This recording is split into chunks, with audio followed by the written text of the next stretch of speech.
গল্পের নাম ফেরিটেল, লেখিকা আরিশা নূর, ছদ্মনাম বোনাস পর্ব। সকাল সকালে কিচিরমিচির পাখির কলকলানি আর সূর্যের তীর্যক কিরণে ইমানে ঘুম ভেঙে গেল। সে আড়মোড়া ভেঙে একটা হাই তুলল।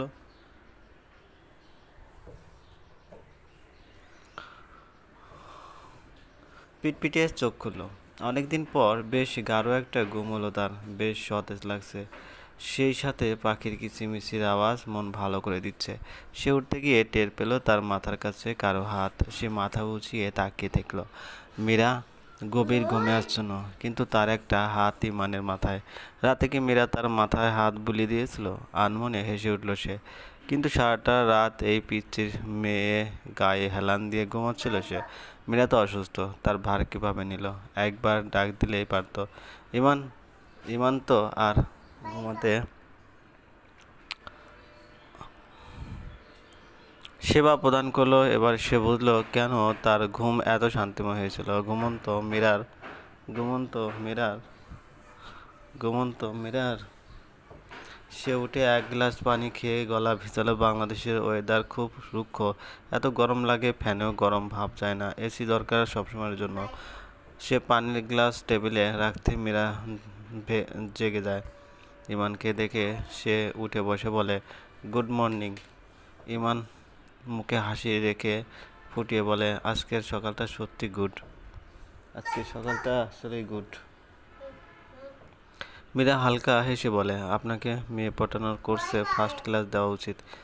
ইমান খান মেয়ে পটায় না, বরং মেয়েরা তার উপর ফিদা হয়। আচ্ছা, তাই নাকি? জি ম্যাডাম।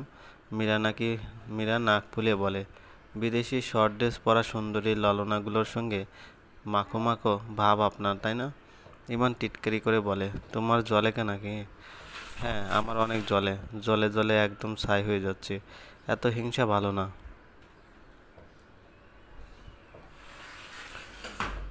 আপনিও হিংসা করা কমান। ইমান হতভম্ব হয়ে বলে, আমি আবার কখন হিংসামো করলাম?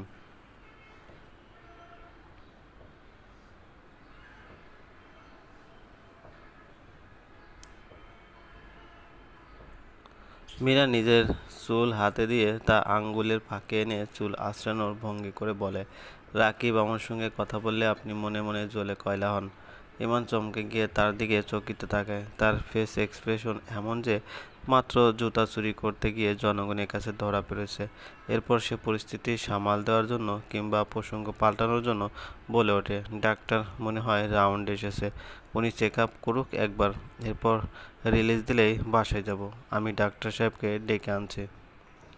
মীরা হাসল শুধু। এই হাসির অর্থ হলো ধরা পড়েছে জন্য পালাবার পায়তারা হচ্ছে। ইমান তাকে উপেক্ষা করে কেবিন থেকে বের হতেই রাতের সেই নার্স আপার সঙ্গে দেখা।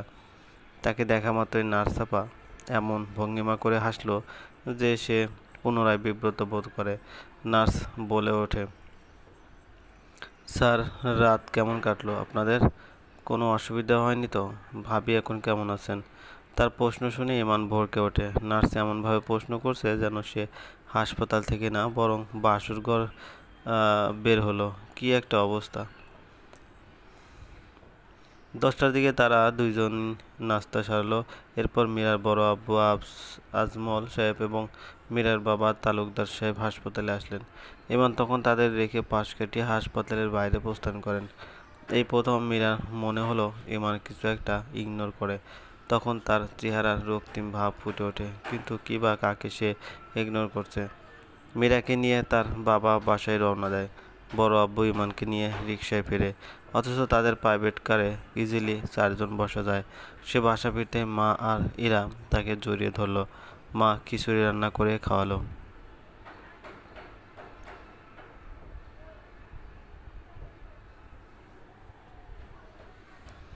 আজ শুক্রবার, এজন্য ইমান সরাসরি বড় আব্বুর সাথে নামাজ পড়ে বাসায় ফিরল। দুপুরে রান্নাবান্নার আয়োজন ভালোই। এসব উৎসব আমেজ বাসার সবার মধ্যে একটা চঞ্চল ভাব যেন। এরা মিটমিটি হাসছে। মা বেশি উত্তেজিত। ইমানের খাতের দাড়ি কয়েক স্কেল বেড়ে গেছে। দাদিও আজ সবার সঙ্গে খেতে বসেছে। সেও খুশি। দুপুরে খাওয়ার পর ইরা আর সে রুমে ফিরে যায় রেস্ট নেওয়ার জন্য। ওই সময় সুপ্তি বেগম তার মেয়েদের রুমে আসেন। মাকে আসতে দেখে ইরা অদ্ভুতভাবে হেসে বেরিয়ে যায়। সুপ্তি বেগম একটা লাল কাজ করা শাড়ি মীরার সামনে এনে বলে, উঠে শাড়িটা কেমন রে? খুব সুন্দর। এবার তিনি দুটো সোনার বালা আর একটা বড় সীতাহার বের করে বলে, এগুলো পরলে তোকে মানাবে খুব। মীরা চকিত উঠে বলে, এইসব বিয়ের শাড়ি গহনা কেন আমি পরবো? সুপ্তি বেগম তার মেয়ের কপালে চুমু দিয়ে বলে, আমি তো মা, সব কথা মুখে বলতে পারি না। তোর সোনালি আপু আসুক, ও তোকে সব বুঝিয়ে বলবে। সুপ্তি বেগম চলে যেতে মীরা চিন্তায় পড়ে যায়। কি এমন হতে চলেছে? আচমকা ফোনে রিংটোন তার ঘর কাটে। সে দেখলো রাকিব কল দিচ্ছে। সে ফোন রিসিভ করে। অপর প্রান্ত থেকে রাকিব বলে ওঠে, শুনলাম তোমার নাকি অ্যাক্সিডেন্ট হয়েছিল। Meera, I am sorry. আমার জন্য তোমার বিপদ আসলো। ওসব কথা না বললে হয়তো তুমি আমার সঙ্গেই থাকতে, এমন বিপদ আসতো না। মীরা শান্ত স্বরে বলল, ইটস ওকে, তোমার দোষ নেই। দুর্ঘটনা তো বলে কয়ে আসে না। আর আমি একদম ঠিক আছি। ফোন দিয়ে খবর নিয়েছো জন্য ভালো লাগলো।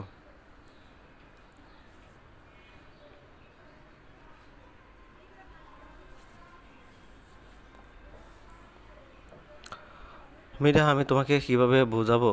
সত্যি আই ফিল ফর ইউ। এই টপিকটা কথা বলতে চাইছি না, রাখছি। রাকিবের ফোন রেখে সে বারান্দায় গিয়ে অনেকক্ষণ বসে থাকলো। বিকেল হাওয়া দেখলো, গুনগুনিয়ে কিছুক্ষণ গান গাইলো। সন্ধ্যার আগে বাসায় বেশ কয়েকজন গেস্ট আসলো। ফুপু আসলেন পরিবার সহ, তাদের দূর সম্পর্কের এক দাদা এবং এলাকার তিনজন মুরব্বীও আসলো। মা প্রচুর ব্যস্ত হয়ে পড়লো। সবাই এসে এসে মীরার খোঁজ নিয়ে গেল। সন্ধ্যার পর আসলো সোনালি আপু। এসে আপু এক দণ্ড অপেক্ষা না করে মীরাকে শাড়ি পরিয়ে দেওয়ার জন্য প্রস্তুত নিতে লাগলো। সে ঘাবড়ে গিয়ে বলে সে ঘাবড়ে গিয়ে বলে আমি শাড়ি পরবো না এখন আপু। সোনালি আপু অবাক হয়ে বলে, 2 দিন আগে যখন গেদা বাচ্চা ছিলি প্রায় বিকেলে শাড়ি পরাই বউ সাজিয়ে দাও আপু বলে বলে আমার মাথা খেতি, আর আজ নিচ থেকে পরিয়ে দিতে চাইলাম, এজন্য মানা করে দিলি? মীরা সামান্য আসলো। ছোটবেলায় তার বউ সাজতে খুব ভালো লাগতো, এই জন্য সোনালি আপুর কাছে বায়না ধরতো। আপু এখনো এসব মনে রেখেছে। সে বলে ওঠে, তখন বাবু ছিলাম। আপু হেসে বলে, আমার কাছে তুই বাবুই থাকবি সবসময়। আপুকে আর সে বাধা দিল। আপু সুন্দর করে লাল শাড়িটা পরিয়ে দিয়ে সেফটি পিন লাগিয়ে দিল। মীরাকে আয়নার সামনে বসিয়ে আদুরে গলায় বলে, আজকে সত্যিকারের বউ সাজিয়ে দেই তোকে। মীরা চোখ বড় বড় করে তাকালো আপুর দিকে, যেন সে কিছুই বুঝতে পারেনি। আপু তার গলায় সেই সীতাহার পরিয়ে দিয়ে বললে, ইমান কিন্তু খুব ভালো একটা ছেলে। নিজের ভাইয়ের জন্য গুনগান গাইছি না, তোরা সুখে থাকবি দেখিস। মীরা চুপ হয়ে গেল। এই দিনটা যে আসবে এটা এই দিনটা যে আসবে এটা সে জানতো, কিন্তু এত তা জলদি কিন্তু এত জলদি জলদি কেন এসে গেল দিনটা?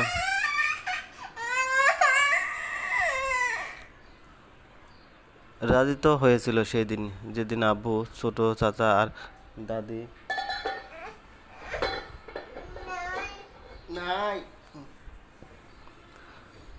দাদি ওনাকে দ্রুত বিয়ে করতে রাজি করেছিল গতকালকে, তাই না? এই জন্য জনাব আমার খেয়াল রাখার জন্য রাতে থেকে গেল। হ্যাঁ রে, আজকে কি বিয়ে পড়ানো হবে? মানে আকদ হবে আমাদের? বড়রা তাই চাচ্ছে। ইমানের আপত্তি নেই। এখন তোর অনুমতি থাকলে আজকে কাজেই ডেকে আকদ পড়িয়ে ফেলবো।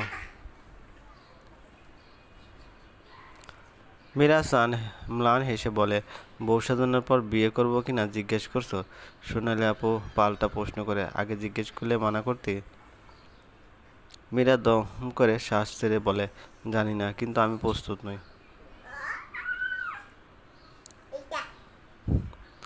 আপু তার হাতে বালা পরিয়ে দিয়ে বলে, পরীক্ষা আর বিয়ের জন্য কোনো ক্যান্ডিডেটই প্রস্তুত থাকে না। যতই প্রিপারেশন নিবি মনে হবে কিছুই পারবি না, কিন্তু একবার হলে গিয়ে প্রশ্নপত্র পড়লে একে একে সব মনে পড়ে যায়, বুঝলি?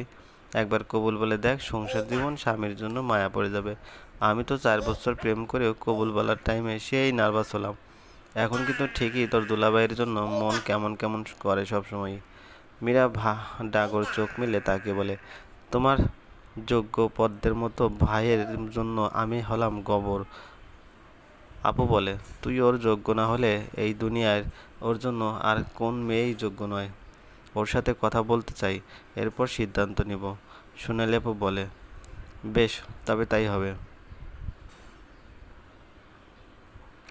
আপু বেরিয়ে গেল। মীরা একা বসে রইল চুপচাপ। গতকাল হয়তো বা অনেক কিছুই ঘটে গেছে হাসপাতালে, যা সে গুণাক্ষরে জানতো না। কাল রাতে কি ইমান পারতো না বিয়ের কথা নিয়ে সোজাসাপটা তার সঙ্গে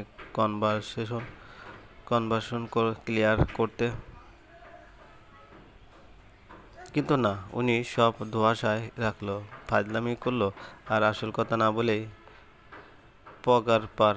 সোনালি আপু 15 মিনিটের মধ্যে ফিরে এসে মুখ গোমড়া করে বলে, ইমান তো বাসায় নেই এখন, বাইরে গেল কাজে।